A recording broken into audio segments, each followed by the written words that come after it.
Good morning guys. तर कधी कधी ना एखादा दिवस खरंच चांगला नसतोय. काय झालं सांगते पुढे. तर हाय, मी कल्याणी. तर आज सकाळी मस्तपैकी इथे ना जिरा आणि ओव्याचं पाणी पिऊन घेतलं. त्याच्यानंतर आज सुट्टी असल्यामुळे केसांना हेअर ऑइलिंग केली. आणि त्याच्यानंतर आज नळाला पाणी आलं होतं. खूप जास्त कपडे पण धुतले मी.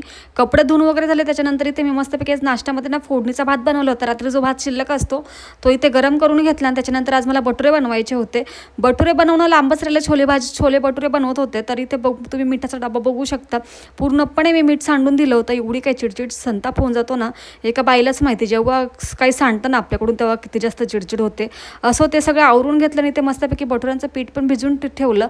आणि ते भिजतंय तोपर्यंत तिकडे भाजीची तयारी वगैरे करून घेतली. आज ना भाजी पण मी काय करत होते, मिक्सरला दळायची होती. तर मिक्सरमध्ये जेव्हा मी कांदा आणि टमॅटोची ग्रेव्ही बनवायला गेले, सगळं असं नुसतं मिक्सरच्या वरतीच असं उडत होतं.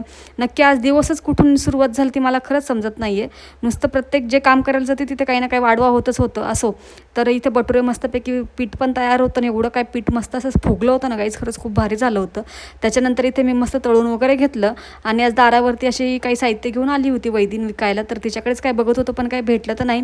पण मग इथे आमुबाईंचं मस्तपैकी रडायचं काम चाललं होतं. तिला नुसतं हे पाहिजे ते पाहिजे तिचं तेवढंच चालू होतं. शेवटी तिला काहीतरी घेऊन दिलं आणि असाच एवढा व्हिडिओ एंड करते. चलो बाय.